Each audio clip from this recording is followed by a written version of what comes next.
one of the things I'm most famous for is giving a really, really good presentation about business topics. So I stumbled upon this incredible website called Talk Generator. And what it does is you issue a presentation topic to it, and it will automatically generate a slide deck about it. Why people call me the workplace dating. This is my background here, okay? So my hometown is, you actually might know it from Harry Potter. It's a little rock in the middle of the sea, and this is actually where Hagrid goes to tell Harry that, "You're a wizard, Harry." And that was a flawless accent. And so this is actually where I grew up, the inspiration for J.K. Rowling's use of it in the books and film.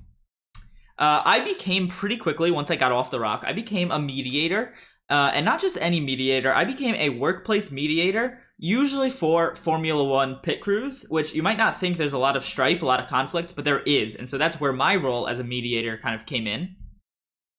And then my favorite workplace dating memory is actually the very first date I ever went on. But because it was with a coworker, that's what made it so special. It doesn't need, when you're with a coworker, you have natural chemistry. You don't need all this extra fanciness and dates and expensive and money. All you really need is each other, the kind of danger of being with a coworker in a romantic setting, and a bottle of SpaghettiOs.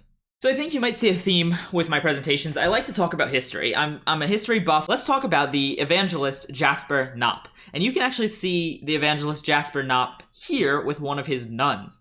And Jasper Knopp was with his nun, who was eventually later referred to as Jessica Knopp after they tied the knot and got married. And she actually converted from nunnism for him. Because the workplace dating got so hot and heavy, she decided, you know what, I can no longer be a nun, I'm in love with Jasper Knopp. I think there's a stereotype that it's this guarded kind of thing. We don't really want to trespass, per se, in the topic of workplace dating because it can get HR involved, there can be problems, you have to see this person every day, but at the end of the day, there's really very little downside. What you end up getting in the reality is you get this kind of life partner and this fun person who just cuddles with you and gives you kisses, and it's really just overall a very favorable outcome for everybody involved.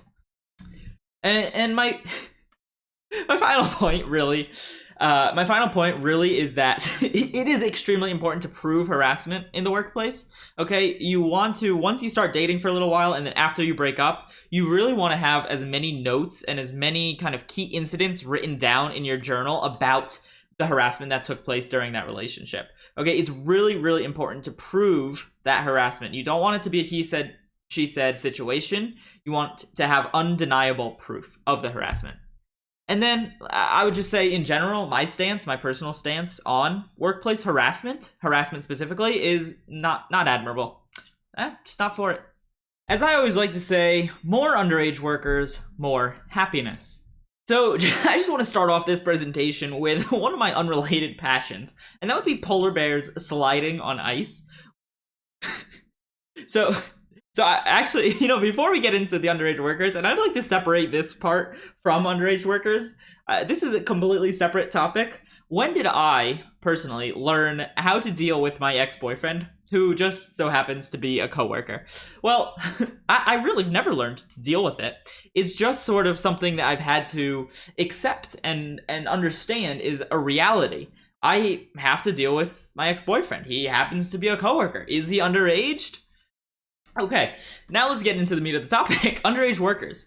How most people see it is, this is a fetus. This is a baby in the womb. They are kicking to get out. They are really, they are so young, we cannot possibly put them to work. We can't send them to the mines. They're a baby. They're a little fetus. But what it actually is they're more akin to a toddler. A toddler who likes to play with Squidward finger puppets. And if they have the mental capacity and they have the dexterity in their fingers to play with these finger puppets, they are able to do some menial tasks like sewing, like mining, like mechanic actions on cars. These are the kind of things that underage workers should be able to do. So again, I polled the public and I wanted to know one question. Would you accept it if your young son started to be a hard worker? And then 74% of the people actually had a very popular belief that, worker, I can't even imagine my 10-year-old boy as working. He doesn't even clean his room. Just a couple key points to end here is what is wrong with this first image? This is the conclusion you should all be taking away from the PowerPoint. What is wrong with this image? Well, the problem is that there are no underage workers in this picture. And that's something we just have to fix. Because at the end of the day, more underage workers equals more happiness.